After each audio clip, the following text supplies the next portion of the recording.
Muito boa tarde a todos.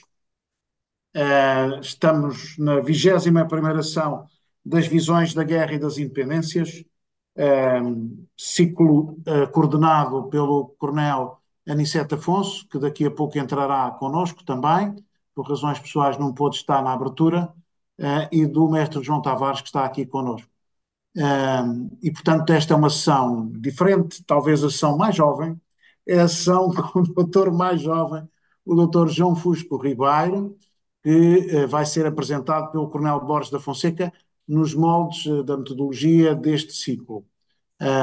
Começo por dizer que fez um doutoramento muito recentemente, doutoramento em História Contemporânea, doutoramento esse que é exatamente sobre a história da UNITA, da Fundação ao Acordo de Alvor.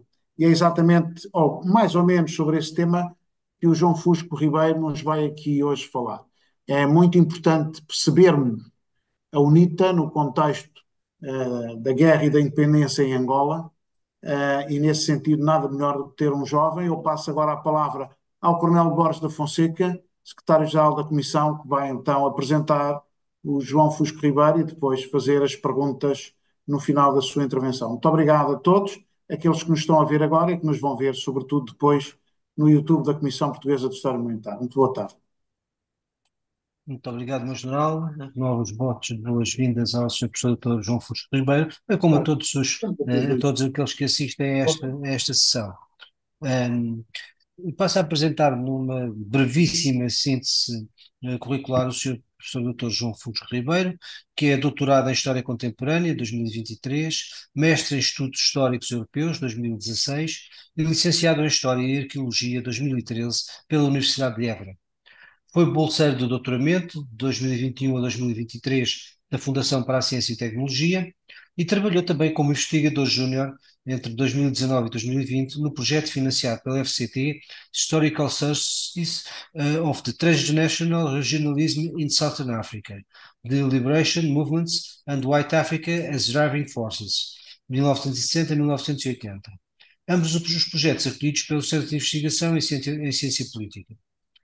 Em 2024, obteve uma estadia de investigação no Instituto Histórico Alemão de Varsóvia, com o projeto East South Socialist Solidarity, de PZPR-MPLA, Partnership During the Anti-Colonial Struggle and the Colonization Process of Angola, de 1966-1967. Dos que não sabem, tal como eu também não sabia, este PZPR é o Partido Operário Unificado Polaco, portanto é a relação entre este Partido Operário Unificado Polaco e o MPLA. A sua investigação centra-se nos movimentos de libertação angolanos, no processo de descolonização na África lusófona e nas suas interligações com redes de apoio anticoloniais na Europa de Leste. Sr. Professor, o formato deste ciclo de conferências do Sr. General já acabou de dizer, portanto não vamos estar a repetir, e sendo assim, a palavra é sua. Muito obrigado. Muito obrigado pela introdução. Boa tarde a todos os presentes. Vou começar por partilhar a minha apresentação, com licença. E agora ver se consigo partilhar. Compartilhar. É melhor compartilhar a tela do que compartilhar o ecrã. Conseguem ver? Sim, Muito sim, bem. afirmativo, afirmativo. Conseguem ver? Passa? Sim, Muito assim bem, está vamos muito melhor. Perfeito. Recomeçando.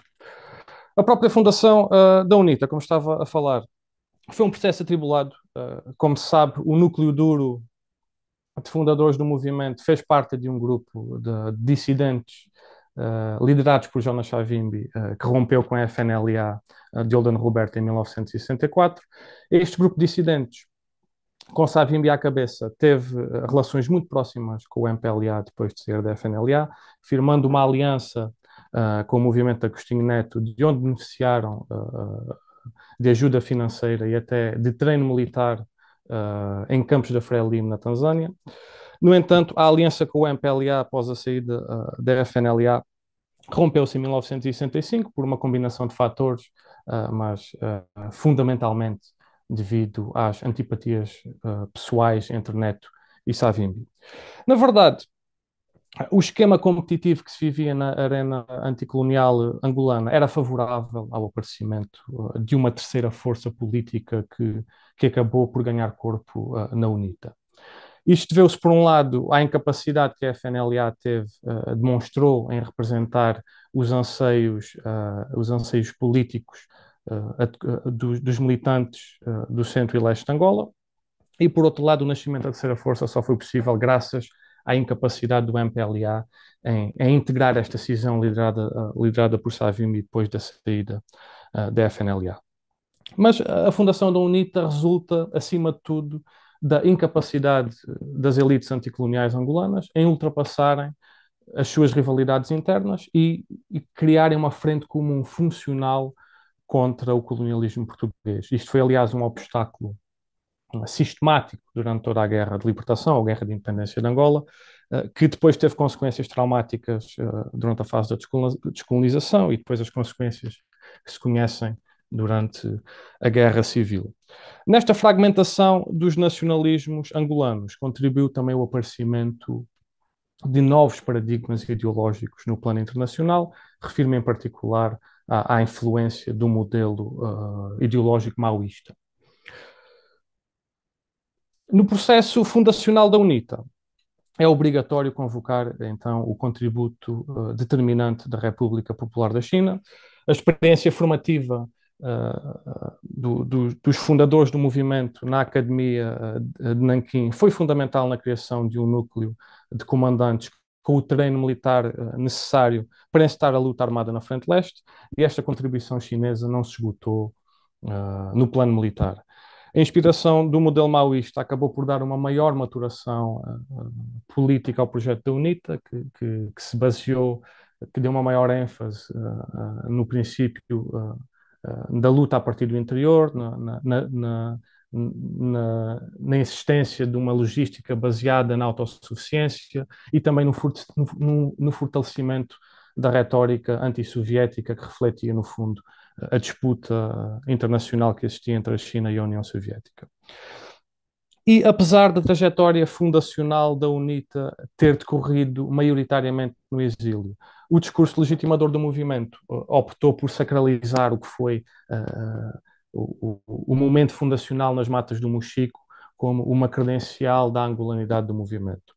A UNITA, de acordo com a narrativa dela, nascia no coração de Angola, o que contrastava com os percursos fundacionais, quer do MPLA, quer da FNLA. E neste sentido, em 1966, os atores anticoloniais da UNITA identificavam-se como pioneiros de um novo capítulo de libertação nacional, que marcava um pouco a transição de uma luta armada demasiado dependente da ajuda externa, que era o que estava a acontecer com o MPLA em Brazzaville, para o investimento no que seria o potencial revolucionário do campesinato angolano. A luta armada da UNITA foi oficialmente lançada no dia de Natal, 25 de dezembro de 1966, com o ataque que fez à Vila Teixeira de Sousa, atual Luau, junto à fronteira com o Congo. Foi um ataque frontal com contornos táticos de grande amadorismo e que, embora se tenha revelado de forma definitiva como uma clara derrota militar desse ponto de vista, foi uma vitória no campo da propaganda, portanto, ao mostrar a grande capacidade de mobilização política do movimento. Apesar do pioneirismo da UNITA na Frente Leste em relação aos movimentos rivais, as condições em que foi lançada a sua luta armada foram invariavelmente adversas. Numa fase inicial, as operações consistiram essencialmente em ataques a alvos civis com o objetivo de capturar material, reflexo claro de uma guerrilha mal equipada em estágio inicial, que lutava muito mais pela manutenção da sua existência nas matas do que propriamente pela expansão da sua presença ou mesmo controlo territorial. O ano de 1967 foi particularmente severo, devido à prisão e exílio de Jonas Savimbi e da hostilidade das autoridades de Lusaka em relação ao trânsito de material e efetivos do movimento em território zambiano, principalmente devido aos ataques de autoria da UNITA ao caminho de ferro de Benguela, que tinham uma importância crucial na economia de cobre exportativa da Zâmbia. Este foi, de facto, um momento marcado pela ameaça real de extinção da guerrilha como força operacional de combate e do empurrar da UNITA para a periferia, do que seria a periferia da política da arena anticolonial angolana. Esta ameaça de extinção foi eventualmente ultrapassada pelo processo de refundação efetuado na segunda metade de 1968, que imprimiu uma nova dinâmica ao possibilitar a reativação da luta armada e o regresso da liderança político-militar ao interior de Angola.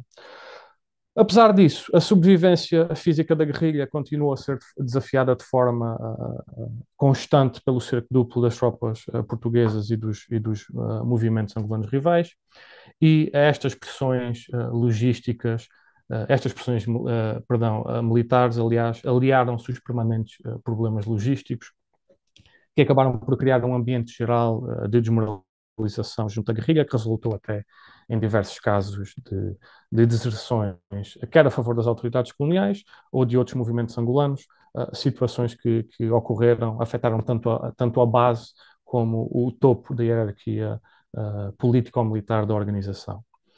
Com esta grande reestruturação de 1968, que se pode considerar até como uma segunda refundação do movimento, assistiu-se à consolidação territorial da UNITA na região próxima das nascentes do rio Luguebungo, a sudoeste da cidade do Luso, atual Luena, no que se tornou a zona tradicional de implantação do movimento até ao final da Guerra de Independência.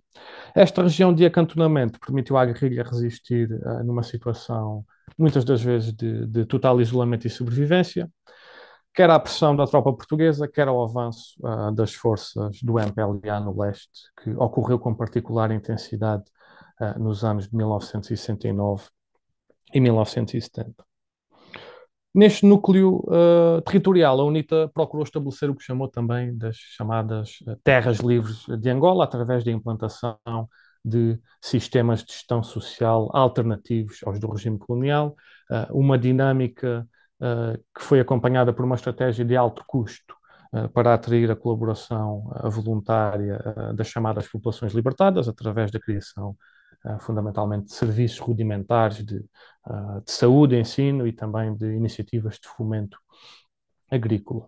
No entanto, a utilização de táticas coercivas como método de recrutamento permaneceu como uma prática sistemática durante toda a Guerra de Independência. A instrumentalização da violência pela UNITA para obter atitudes, podemos dizer, colaborativas entre os civis e também adquirir vantagens logísticas, consistiu numa estratégia multifacetada que combinava intimidação, coerção e propaganda. Dos três movimentos de libertação angolanos, a UNITA foi claramente o movimento com menos oportunidades em estabelecer linhas de assistência externa significativas e duradouras. Isto contribuiu para uma espécie de discurso de vitimização por parte da UNITA, retratando-se como uma organização que havia sido excluída e marginalizada de potenciais redes de solidariedade transnacional devido a uma conspiração soviética contra os movimentos de libertação de inspiração maoísta. E, simultaneamente, este discurso da UNITA retratou também um movimento quase como imune à manipulação de potências estrangeiras, ao não necessitar de apoios externos, uma vez que dependia apenas das suas forças internas, potenciadas através da aplicação de um modelo estrito maoísta de autossuficiência. No entanto, este mito da ausência total de ajuda externa foi claramente uma construção exagerada da propaganda da UNITA. O seu isolamento foi, na verdade, um isolamento relativo. No enquadramento competitivo da luta contra os movimentos angolanos rivais na Frente Leste, a liderança política da UNITA optou por abandonar o compromisso anticolonial e estabelecer um pacto secreto de colaboração com o regime português, que concedeu diversas vantagens logísticas ao movimento. Durante a Operação Madeira, que decorreu entre novembro de 1971 e dezembro de 1973, as forças da UNITA atacaram de forma ativa e exclusiva as guerrilhas nacionalistas, tanto da FNLA como do MPLA. Os primeiros contactos em direção a esta aliança entre a UNITA e o comando da Zona Militar Leste ocorreram em setembro de 1971, por iniciativa do então General Betancourt Rodrigues, e com aprovações superiores do Comandante-Geral das Forças Armadas em Angola, o General Francisco da Costa Gomes, e do Governador-Geral de Angola, o então Coronel Rebouças Vaz. Na perspectiva do Comando Militar de Angola, a implementação da Operação Madeira seria uma oportunidade única de criar uma zona tampão adversa à progressão militar da FNLA, mas principalmente do MPLA, e um passo importante no que seria a pacificação total do leste de Angola e talvez de uma futura integração da UNITA na administração colonial, uma espécie de flechização da UNITA. No entanto, há pressões da parte portuguesa para se integrar no aparelho colonial. Jonas Savimbi reagiu sempre de forma evasiva e com ambiguidade, numa tentativa de ganhar tempo, o que demonstrou a intenção de se manter autónomo, apenas disponível para uma colaboração com o regime colonial, mas sem subordinação. Contudo, na perspectiva da doutrina de contra-subversão em que estava imbuída a hierarquia militar portuguesa de então, este jogo duplo de Savimbi foi encarado como uma ameaça à estabilidade de longo prazo da Frente Leste e foi um fator decisivo que levou ao colapso da Operação Madeira na passagem de 1973 para 1974.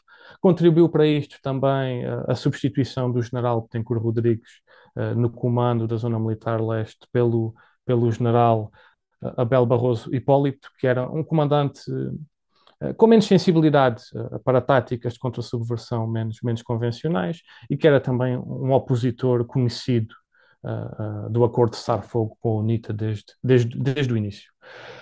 No entanto, na perspectiva estratégica portuguesa, a situação seria de facto um pouco sensível nos finais de 1973. O MPLA no leste encontrava-se operacionalmente inativo, fruto das dissidências internas de cariz étnico provocadas pela contestação de diversos guerrilheiros encabeçados pelo comandante Daniel Chipenda, e para o comando da Zona Militar Leste, o colapso da guerrilha do MPLA significava que a função de contra-insurgência que a UNITA cumpria dentro do acordo perdia parcialmente o propósito.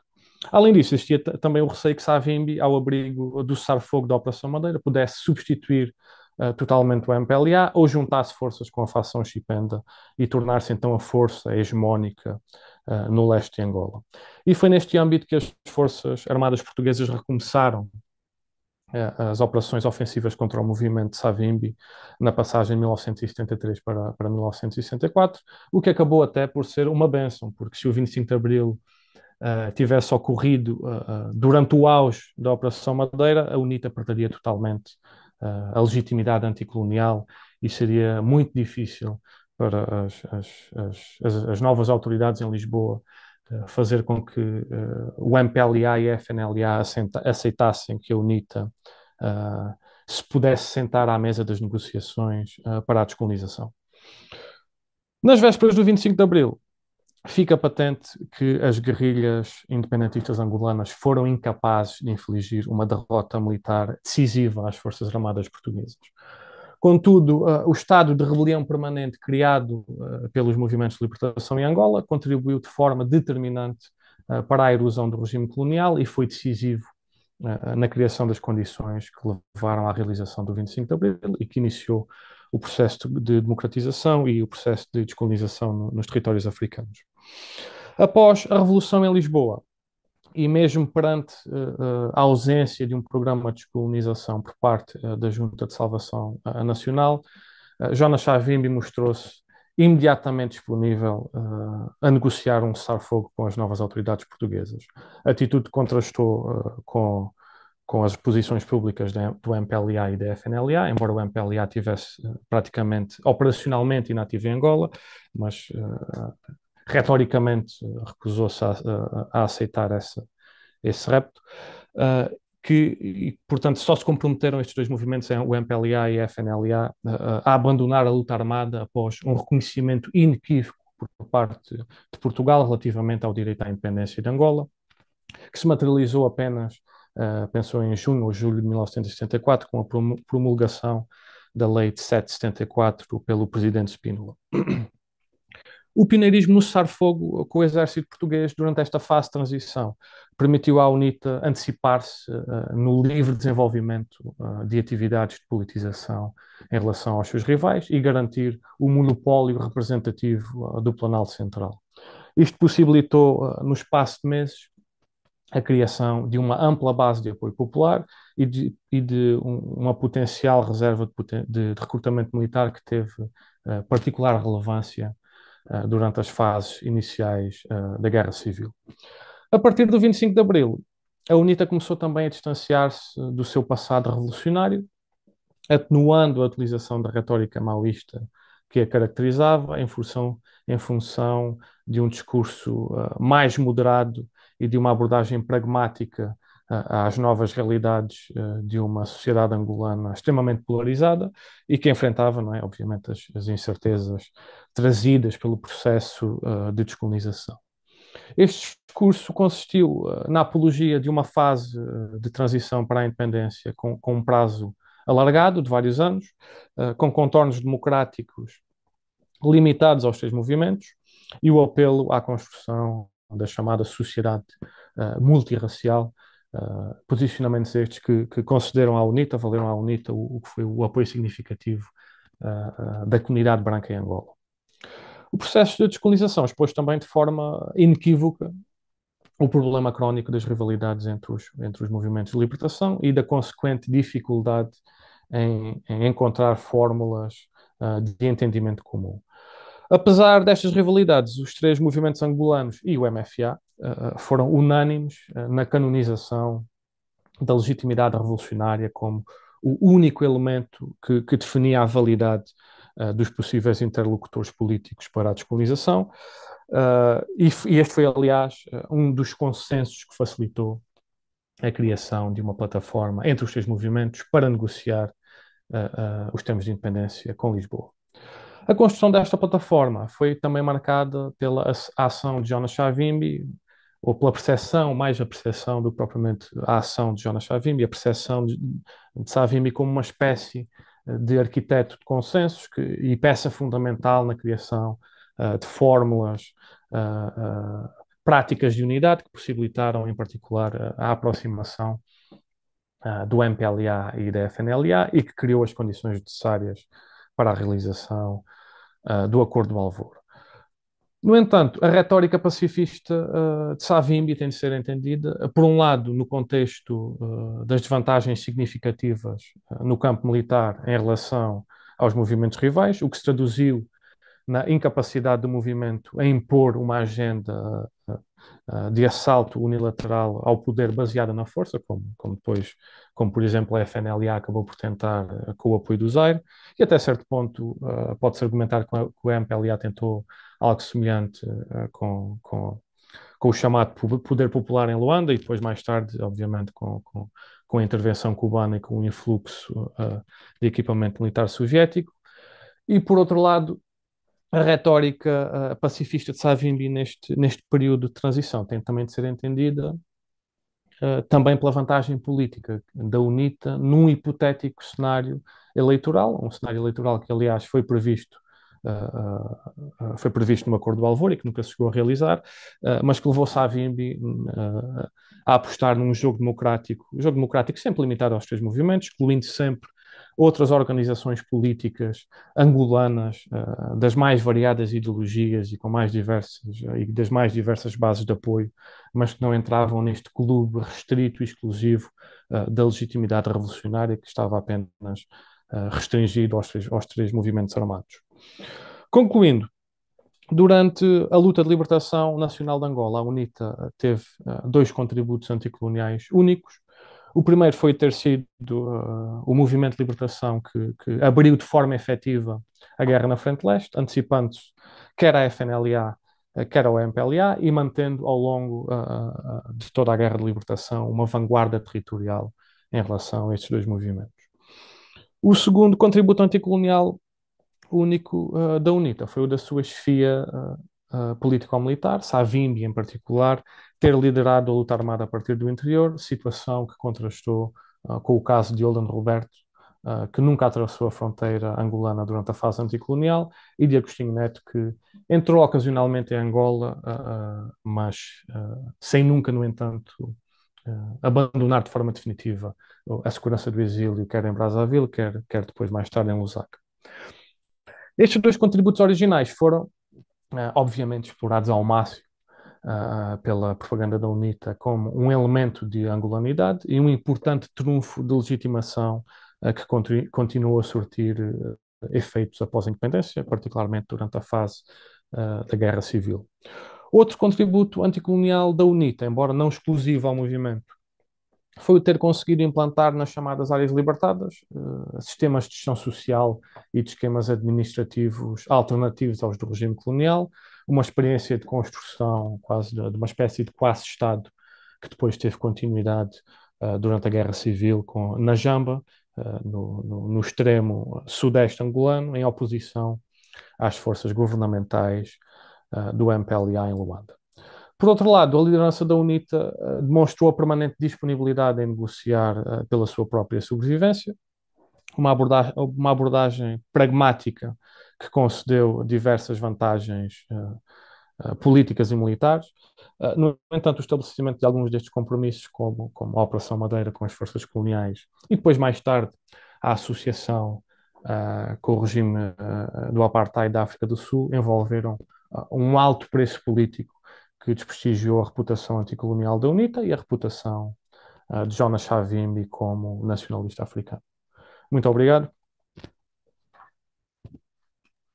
Muito obrigado, Sr. Professor, por esta excelente apresentação, com uma visão mais profunda e, por outro lado, diferente da normalmente, que normalmente ouvimos. Uhum. Portanto, como sabe, este modelo destas sessões, não temos um debate, não é? O papel do moderador aqui é prolongar um bocadinho a nossa conversa. Sim, No fim de contas, é prolongar um pouco a nossa conversa e, portanto, estamos a falar com todo à vontade. Eu gostaria de colocar uma questão. Esta tem um pouco a ver mais com o estereótipo do do processo de independência, eh, que, em que, por vezes, algumas visões, eu não estou a dizer um pouco mais ou menos concordo, é mesmo só a questão, algumas visões que Portugal não terá sido imparcial nas negociações e que, neste caso, a UNITA teria saído prejudicada. Isto tem algum fundamento? Neste caso, até onde é que virá a responsabilidade do Portugal e também onde é que irá a responsabilidade dos próprios movimentos de libertação? Porque uma coisa, essa aí é quase inevitável. Quando, ao mesmo tempo que se negociava no Alvor, no terreno, cada um ia posicionando as suas forças o melhor possível para a guerra que todos se calhar queriam. Esta visão faz algum sentido, Sr. Professor? Sim, faz algum sentido, mas tem que ser enquadrada com outros níveis de complexidade. De facto, o Acordo do Alvor foi acordado antes do Alvor, não é? Portanto, o rascunho do Acordo do Alvor vem de uma reunião em Argel, entre o Melo Antunes e o Agostinho Neto. Pronto, entre delegações, mas eram entre a delegação do MPLA e a delegação do MFA, mas eram os dois que lideravam estas delegações. E se nós olharmos o que saiu do Acordo de Argel, é basicamente o rascunho do Acordo do Alvor, portanto. E nem a UNITA nem a FNLA tiveram a oportunidade de participar neste encontro 2. Portanto, aceitaram o rascunho que saiu de Argel e aceitaram-no em Mombasa e depois assinaram-no no Alvor. Depois há a questão, não é, a questão do Acordo do Alvor. Há sempre dois grandes debates, que é ou o problema é o Acordo do Alvor ou foi a implantação, a execução do Acordo do Alvor no terreno. Eu acho que, na minha opinião, é um misto das duas questões. Portanto, o Acordo do Alvor uh, não definiu, por exemplo, o número de exército, a questão dos exércitos privados das guerrilhas, qual seria o número que elas podiam ter à margem do acordo. Portanto, havia 20 mil que eram das Forças Armadas Portuguesas e depois cada movimento tinha a contribuir com 8 mil, mas fora desse esquema não se, não se definiu, não se limitou o número de guerrilheiros que cada movimento podia ter fora. Depois também os próprios movimentos de libertação rejeitaram a proposta de criar zonas de implantação militar separadas. Portanto, isto já claramente queria dizer que eles estavam com o intuito de encetar uma competição militar, um atestado que não tinha a intenção de partilhar o poder, mas também é um atestado que Portugal, na altura, não tinha força para impor as soluções que propunha, não é? E depois, outra questão do Acordo do Alvor é o tempo de transição. O tempo de transição é extremamente curto, e foi por isso que não se realizou a questão eleitoral, não é? Portanto, não sei como é que em 11 meses se fazia uma lei de recenseamento eleitoral, como é que se organizava a campanha para as eleições, como é que se fazia as eleições.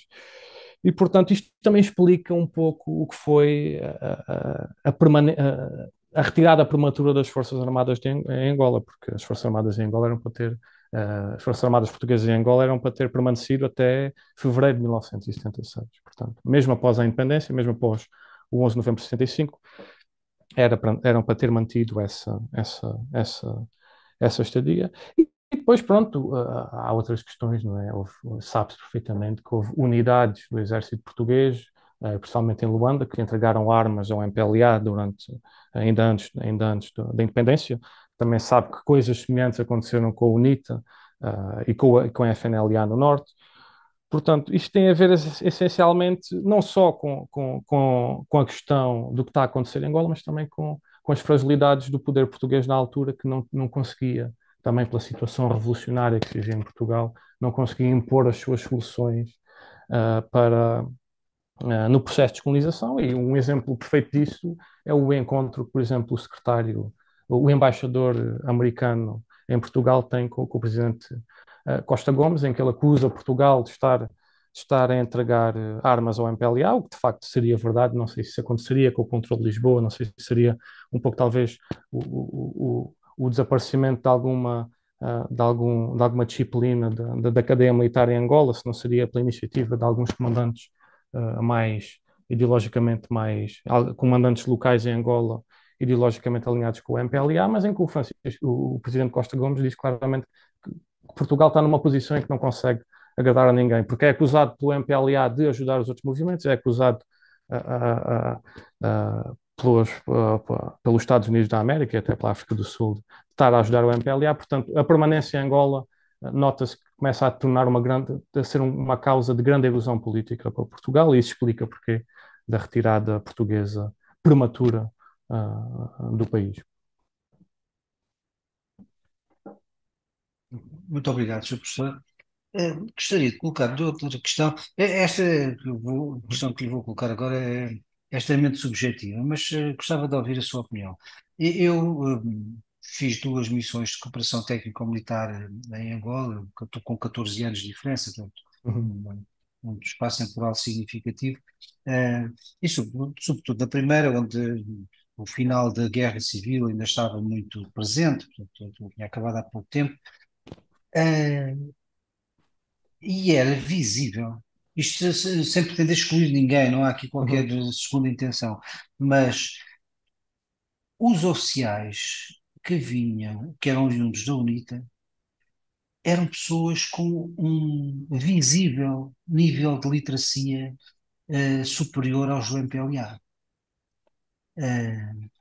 Mas era uma coisa visível, quer dizer, Era, não, sim, não, sim, não é sim. uma coisa. Isto, não sei se alguma vez teve algum contacto com esta, chamemos-lhe realidade, se isto tem alguma coisa a ver com as origens étnicas dentro dos movimentos, ou se havia alguma preocupação, mesmo em tempo de guerra, de que estas pessoas, por exemplo, tivessem algum tipo de preparação para o pós-guerra. Sim, isto tem a ver mais com as questões étnicas. Portanto, em todos os grupos étnicos existiam e existem, não é? Elites literárias, elites intelectuais. Acho que essa grande diferença entre os quadros do MPLA e da UNITA, já mais recentemente, portanto, no final da Guerra Civil, tem a ver essencialmente com o que foi o processo da reforma da educação em Angola. Portanto, a UNITA, obviamente, controlava o sul do país e continuou o que foi o modelo de ensino português, obviamente de forma rudimentar com as poucas condições que tinha, mas havia um grande esforço na formação de quadros a todos os níveis. E depois, o governo do MPLA, a questão não é aplicou o modelo cubano, não é que o modelo cubano seja mau. Depois aplicou o modelo soviético, depois virou as costas e aplicou o modelo espanhol. Portanto, interrompeu o processo tantas vezes que não foi possível capitalizar nessas reformas educacionais. Enquanto que a UNITA, apesar de ser um movimento que, obviamente, não controlava um Estado, tentava simular um Estado, manteve um pouco o que foi a experiência que já tinha tido da guerrilha anticolonial, em que fez algum esforço para formar estes quadros, que, aliás, vinha buscar um pouco essa questão chinesa, não é, maoísta, da autossuficiência.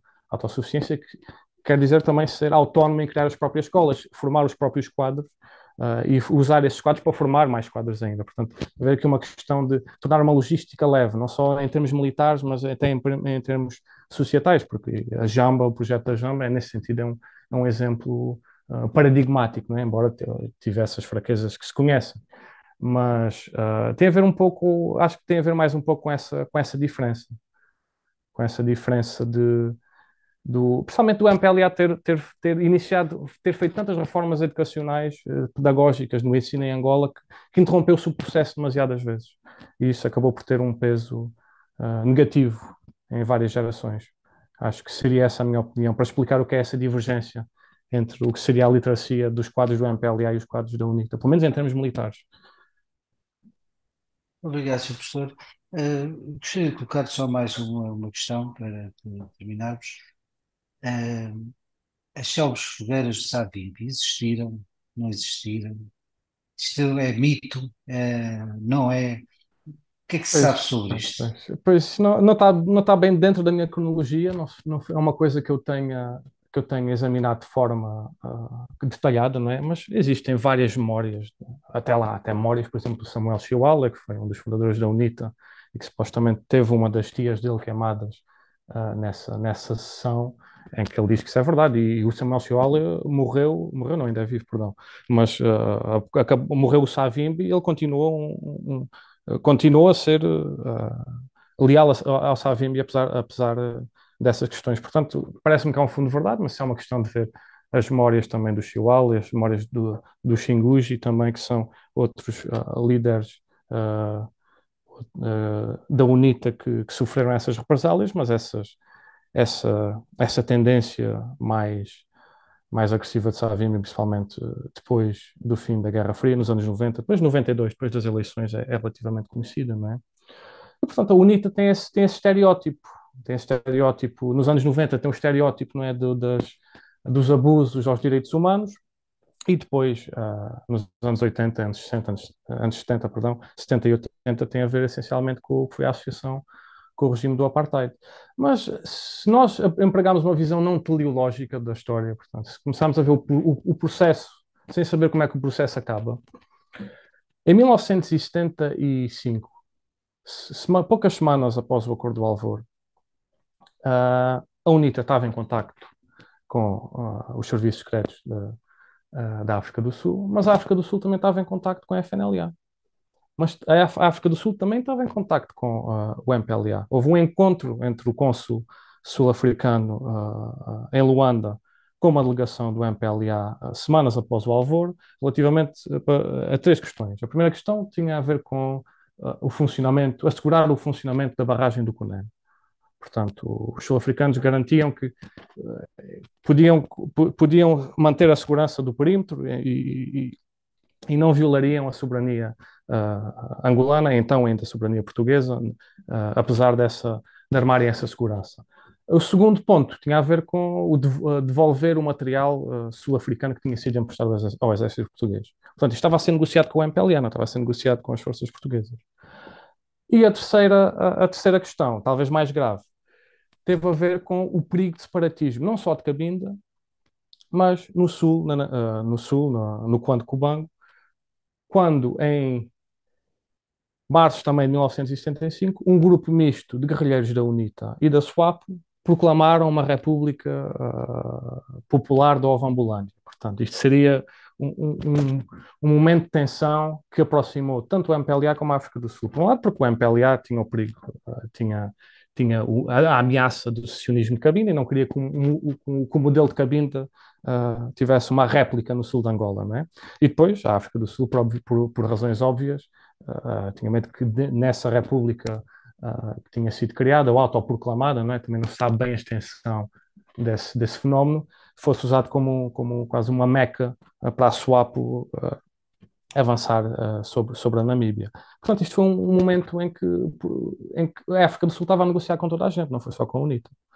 E depois, mais tarde, mais para a frente, isto desenvolveu-se noutro sentido. Houve um acordo entre a UNITA e a África do Sul, em que a UNITA deixou de apoiar a SWAPO para receber o material, para receber o apoio da África do Sul, mas não era claro, no pós-acordo de Alvor, que a UNITA viesse a ser o parceiro privilegiado da África do Sul, nesse sentido. Portanto, às vezes esta questão das reputações tem que ser um pouco avaliada de forma mais histórica, penso eu. Muito obrigado, Sr. Professor. Eu não sei se o Major está em condições de fazer os agradecimentos ou se... Sim, senhor. Está? Obrigado, Major. Agradeço a tua intervenção, a tua participação também. O Coronel Borges da Fonseca teve em 2 missões em Angola. Obviamente tem uma percepção no pós-25 de Abril. Eu nasci, vivi e convivi em cruzamento com gente da UNITA, em casa, e, portanto, aquilo que aqui apresentou o Dr. João Fusco Ribeiro foi muito bem apresentado. Eu julgo que estas conclusões dizem muito. Para quem esteve a viver este período que acabou de analisar, acho que é uma excelente análise. Vê-se que tem um profundo conhecimento decorrente da investigação na Torre do Tombo, no arquivo da Defesa Nacional e noutros arquivos. Fiquei muito satisfeito com a sua comunicação. Foi muito clara, muito simples. E obviamente que se trouxéssemos aqui o Dr. João Soares, havia mais 400 perguntas e 300 comentários. Não vou entrar por esses caminhos, agora que efetivamente é um movimento pioneiro, teve um contributo original. A questão da liderança de Savimbi é estruturante na UNITA, que tem, não é só na Jamba, uma capacidade de ter um Estado dentro do Estado, e que no âmbito dos acordos de Alvor teve a total disponibilidade para negociar, independentemente das questões que se passaram antes do 25 de Abril, é indiscutível e é preciso fazer a leitura com a abordagem que fez há pouco, inclusive nas respostas, fugindo a questões muito sensíveis de que não há provas. Eu posso lhe dizer ao Dr. João Fusco Ribeiro e aos nossos ouvintes, enquanto eu estava, obviamente, em Angola, esse estereótipo que falou o Dr. João Ribeiro estava sempre presente na contra-informação do MPLA e até também da FENELA, ou seja, os ovimbundos, obviamente, eram aqueles que matavam crianças e comiam ao pequeno almoço. E, portanto, era uma campanha assustadora da parte do MPLA relativamente à UNITA, que tinha, curiosamente, se houvesse um processo eleitoral, grande parte dos portugueses, dos colonos ao seu lado. Eu tenho essa sensação, obviamente que não houve nenhum referendo, não posso afirmar, mas tinha a ideia das conversas que a família tinha, até porque a minha família estava nos 3 partidos, e portanto das conversas que tinha com outras pessoas. E portanto eu só tenho a dizer que fiquei muito satisfeito com a sua intervenção e certamente que ela vai pôr toda a gente a pensar e a consultar, e não só a gente em Portugal, mas também na Polónia. Eu quero dizer que uma das obras que durante o colóquio foi apresentada, foi exatamente sobre a Guerra da África, feita por um autor de Marinha, um capitão de mar e guerra, amigo do coronel David Martel. Meu coronel, vai-me desculpar, eu vou-lhe pedir para lhe dizer o nome, não podemos ficar aqui sem o nome. Eu está-me a faltar agora o nome do nosso coronel, com quem teve o prazer de estar. Kubiak. Kubiak, é qualquer coisa Kubiak, o primeiro nome não sei. Conheço, eu conheço. Conhece, o João Ribeiro Conheço, conhece. conheço. Pronto. Essa obra. Christophe Kubiak. Obrigado, meu coronel. Isto é para os nossos ouvintes depois do YouTube também ficarem a saber e podem ir à net. Nós dois tivemos o prazer de fazer também ali um textozinho introdutório. É uma obra importante. O João Fusco Ribeiro agora está na Polónia. Se quiser o contacto, nós dois arranjamos, quer o coronel David Martel, quer eu, temos os contactos do Kubiak, Cristóvão Kubiak, e que esteve aqui no colóquio de 2023 da Comissão Portuguesa de História Militar. E desejo-lhe as maiores felicidades na Polónia, onde também tivemos há pouco tempo no Congresso Internacional de História Militar. Aos nossos ouvintes, nós vamos ter, neste caso, o Congresso de 2024 em Portugal, de 1 a 6 de setembro. O tema, obviamente, é diferente, é um tema diferente de todos os outros até hoje na Comissão Internacional, porque tem a ver com golpes de Estado, coup d'État ou revoluções ou revoltas militares e os seus contributos para a democracia, de que é exemplo o 25 de Abril de 1974 e por isso em Portugal 50 anos depois. Muito obrigado a todos os que me estão a ouvir e um grande abraço para a Polónia e para o João Fusco Ribeiro. Muito obrigado. Muito Muito boa tarde. obrigado. Um abraço a todos e obrigado pelo convite. Obrigado.